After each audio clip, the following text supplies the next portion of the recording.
Today we'll be talking about, we'll be given or having an analysis on emerging issues and implications in the Nigerian politics.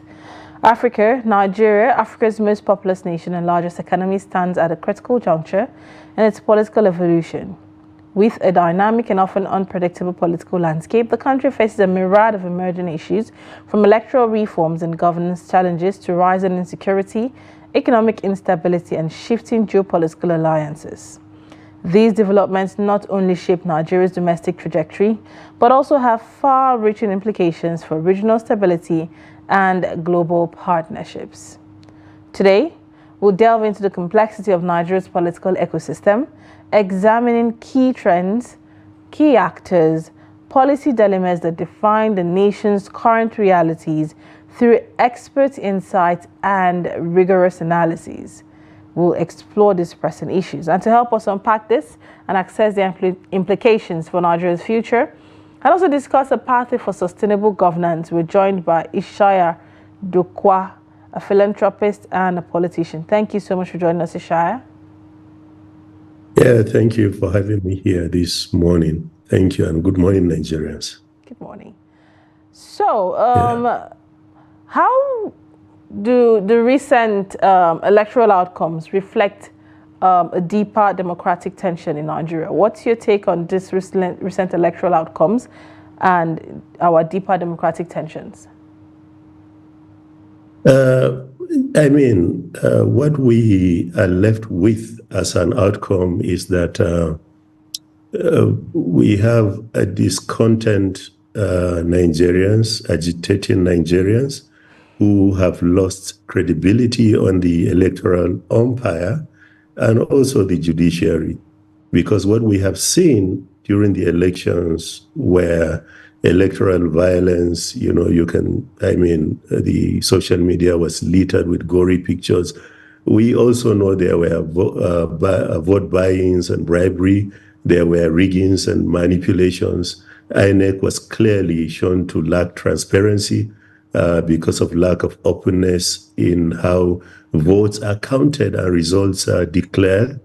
Were diminished. So confidence in the process is lacking. Also, judicial compromise was another issue.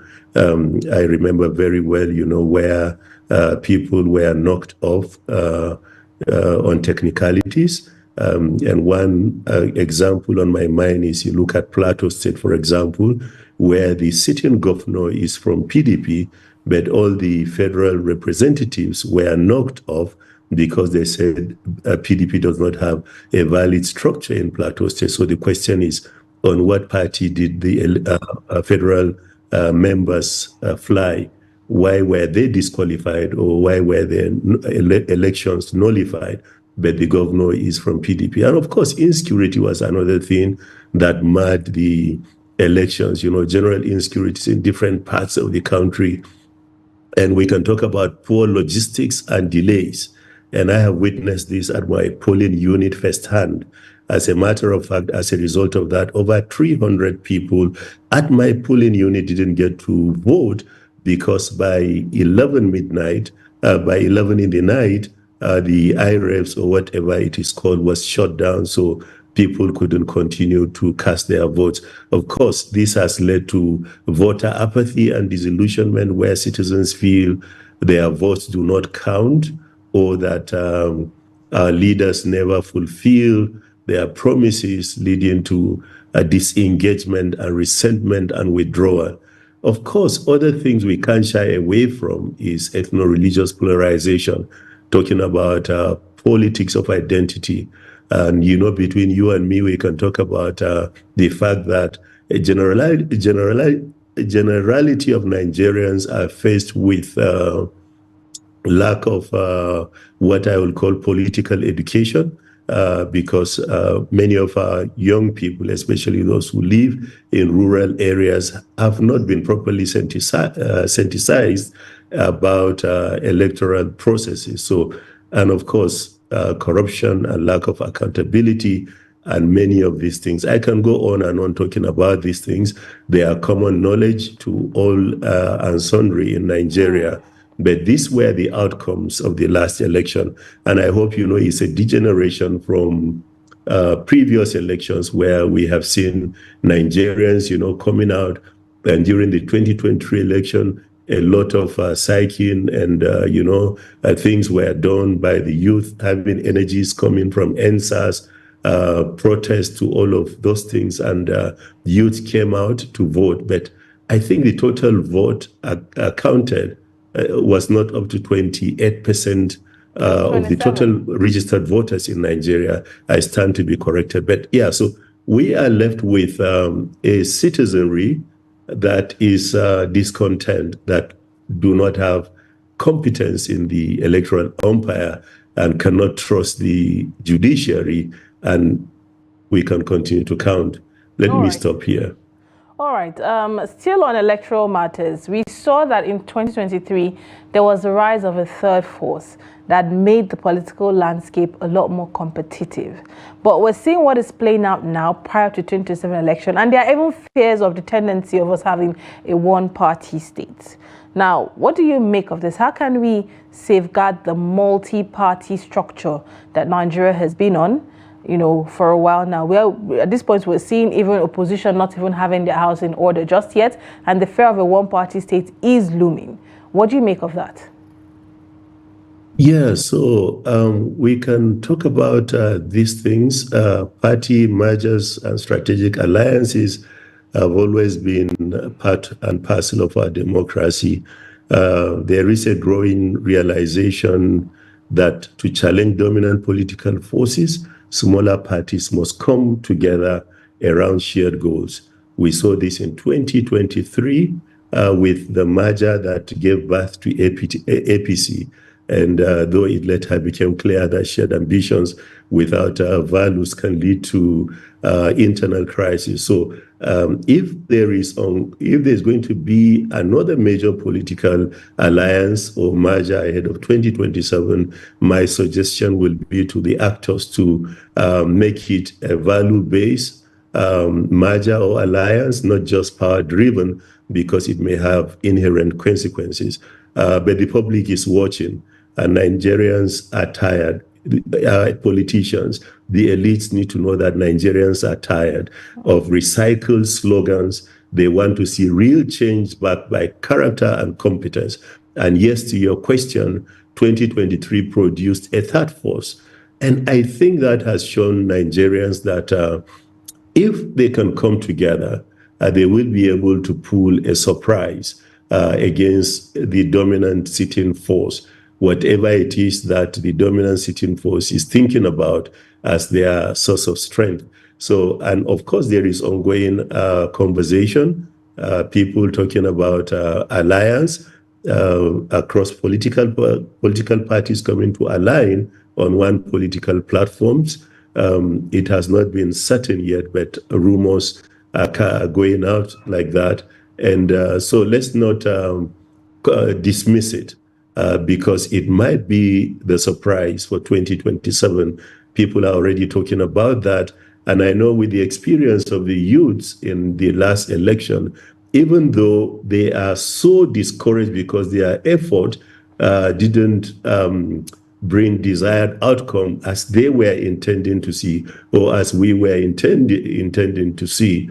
And that has pushed people into apathy, and where the truth is there is discontent because of the current economic realities and many issues that are going on in our nation. And so therefore, I wouldn't be surprised if youths come en masse and discontent Nigerians come en masse and enter into their office, which I usually call the highest office of the land, which is the office of the citizen of the Federal Republic of Nigeria, to align and make concerted effort in one direction against the sitting political party. We can talk about what is going on in terms of defections across the different from different political parties to the ruling party, which is the APC.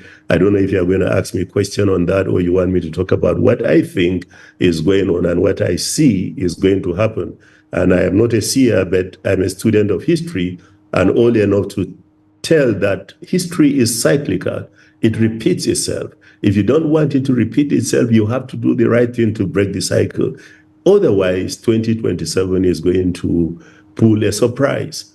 Discontent Nigerians are going to come out.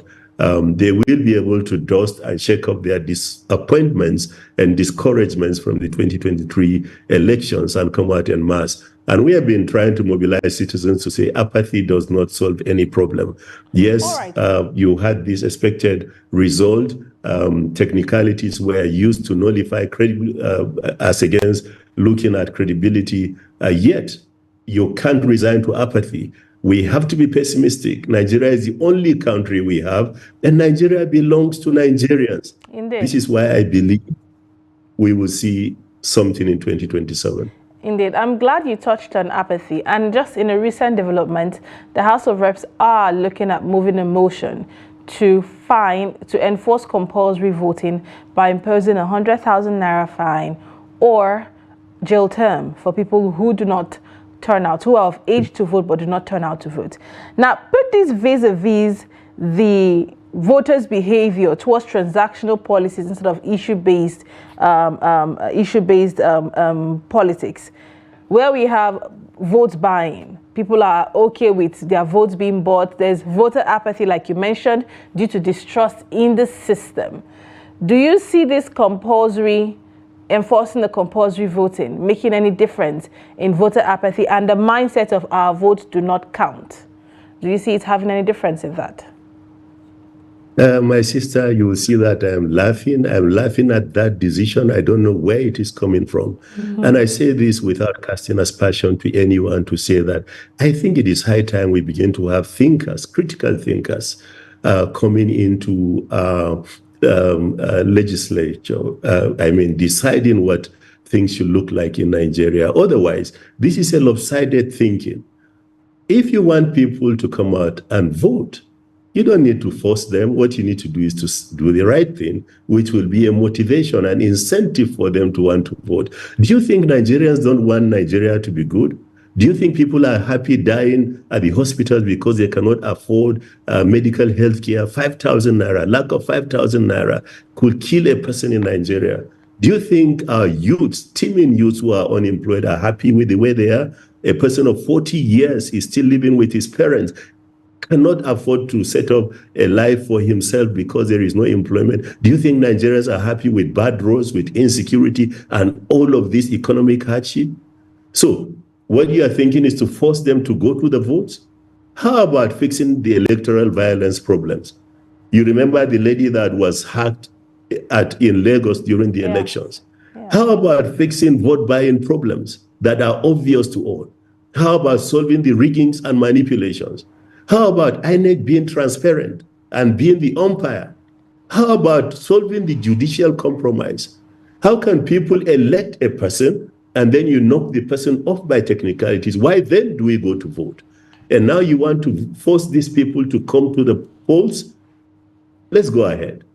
I have said it elsewhere and I am saying it here. There are only two options before Nigerians. Hear me and hear me well. It's either transformation, which will be birthed by transformational leaders who have empathy and compassion, who want to see true and meaningful change in Nigeria, or a revolution which will be very catastrophic. Nigeria today is polarized across different things. We can talk about Boko Haram in the northeast or ISWAP. We can talk about bandits and kidnappers. We can talk about Southeast Security Network. We can talk about Niger Delta militants. All of these are warheads. If you force Nigerians, and I can tell you from history, there was a kingdom that was divided because the king in that time said, let's force the people, let's tax them some more. Let us give them hard labor. And the people revolted. And that led to the dividing of that kingdom to the northern and the southern kingdom. Look, our leaders must hear. And I say this as a warning. Do not force Nigerians to a point where their resilience will snap and break. All of us are Nigerians. We need peace, we need prosperity. But can we solve the first thing first? Why are we putting the cart before the horse? Why are you trying to force Nigerians in any case? I assume they are talking about registered voters in Nigeria, right? What about eligible people of age who have not been registered because they have gone to the registration spots and could not be registered because there is no battery for the machines to capture them, and the sun and the moon and all of these things. The challenges are many. Nigerians are trying. They are patient people. They are resilient people. People are praying day and night for Nigeria to work. Yet our leaders do not have a modicum of compassion. What we are left with is looting and stealing and all of this. And what we think is that because a thief is not caught, then he is not a thief. But there is eyes in heaven. I'm a religious person and I make my appeal to that. He's seeing that. Otherwise, can you account for all of the monies that Nigeria has made over the years? We grew up in the same environment. We knew where you were coming from. Today, you are stupendously rich. You have billions in your accounts. Where did you get that money from? And you are our leader. And yet, you did not set up industries. It's not as if you have built industries or you are in business like Aliyu Dangote. Where did you get that money from? And we have not done these things. What we are saying is that we want to force Nigerians. Let's All go. right. The Hausa man says, "Muje maukaci ya haukura." Don't play with the tiger's tail. Don't take the peaceful nature of Nigerians for granted, because there is a tensile strength. When you pull a spring beyond its elastic limit, it breaks. And I think we are heading to that. So that will be a misjudgment, in my opinion. And everything I have said here is my own opinion, and you can charge me to it. But I think it's setting the cart before the horse, and it's wrong. All right, thank you, Ishaya, for that.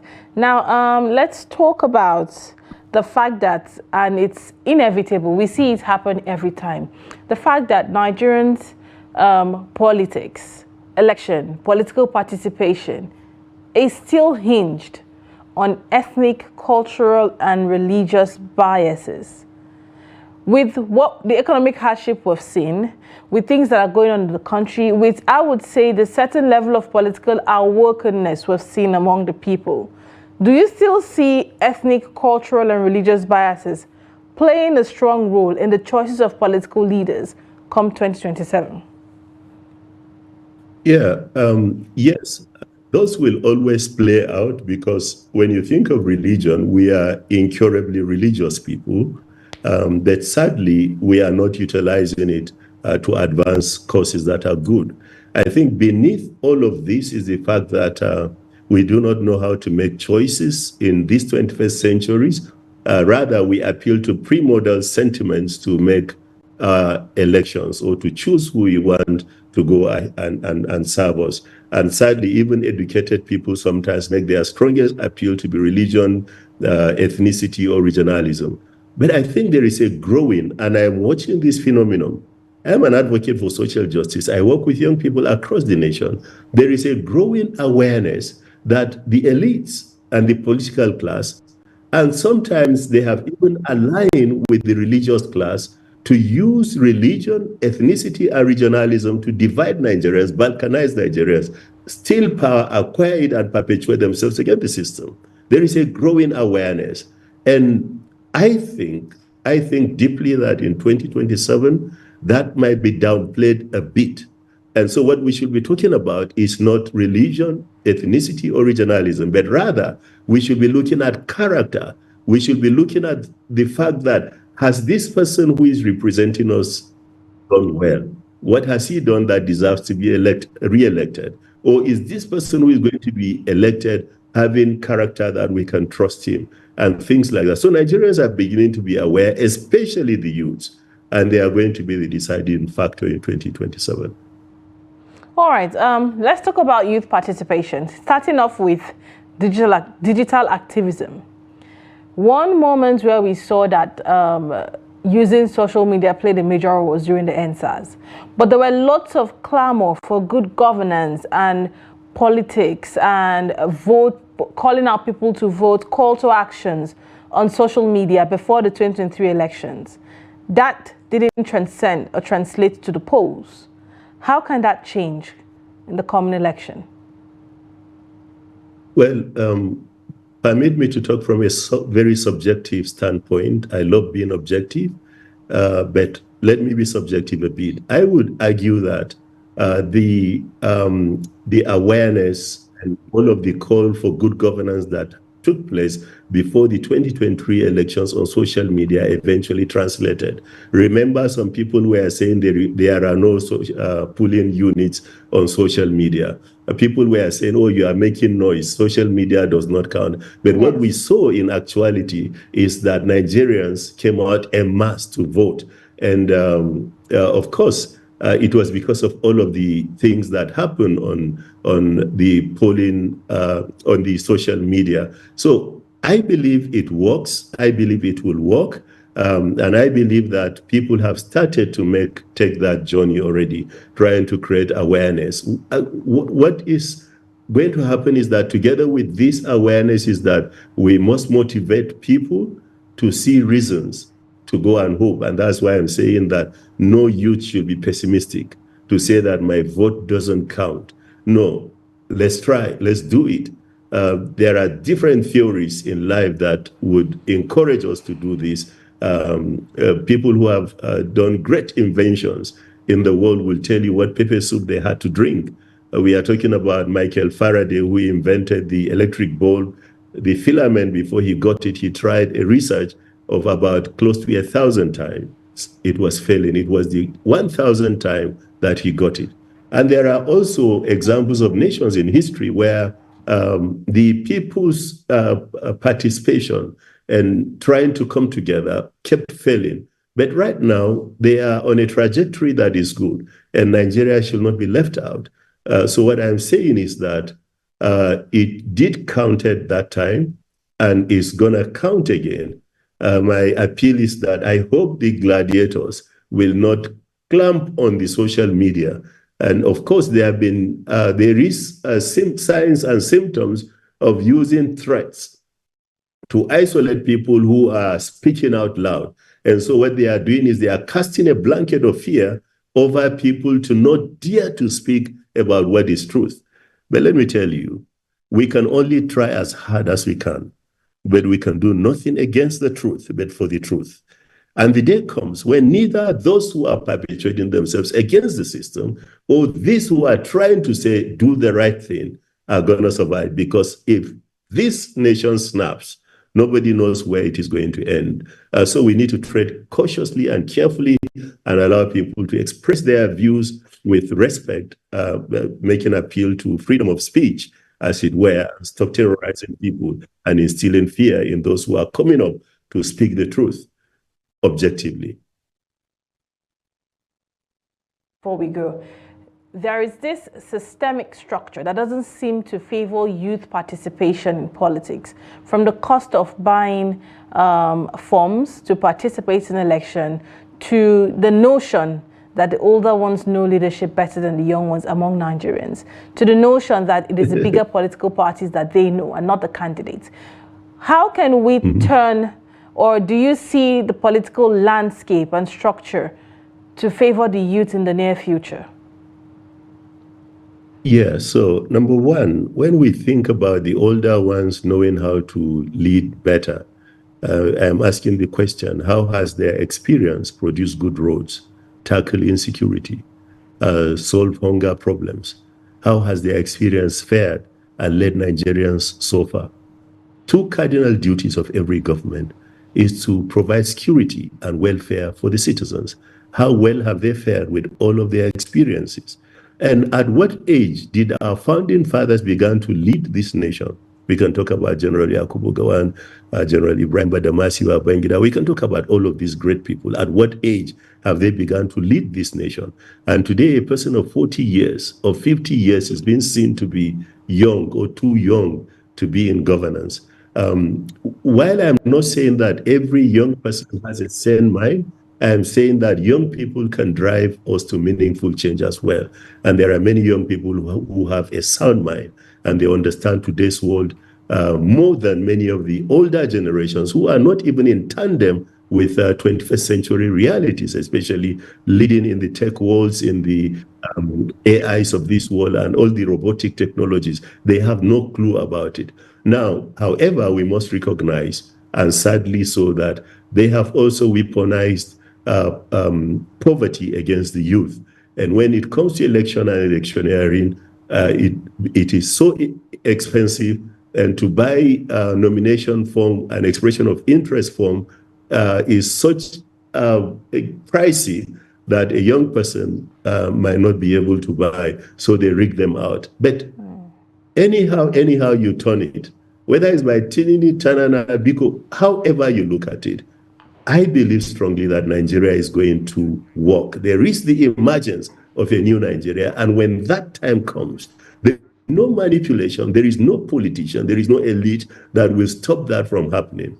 What we must tread carefully and cautiously is to tread with wisdom and objectivity, and not suppress people to a point where they cannot bear any longer. I end this particular one with saying a friend of mine wrote a book. I think it's been published. It's titled Nigeria and Her Demons. His name is Stephen Enada. And what he says is that religion, ethnicity, regionalism, poverty, and corruption, and all of these things are the demons that is holding Nigeria bound. Otherwise, there is no reason why a Nigerian should go to bed hungry today. You know that, my sister, because God has blessed us with everything we need to be a thriving nation. All right. So people are saying Switzerland is being forced to go to vote, so Nigerians should be forced to go to vote. Go to Switzerland and see their economy. There is no basis for comparison. You have to look at similar situations, and we can go on and on this. All right. Thank you very much, Ishaya, there for taking out your time, to share your insightful thoughts on our topic of discussion this morning. Thanks one more for joining us. Thank you so much for having me here, and bye-bye.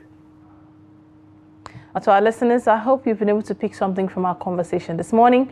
We'll be going on a quick break, and it's Friday. So yes, we'll have a little Friday twist for you when we get back from the break. Stay.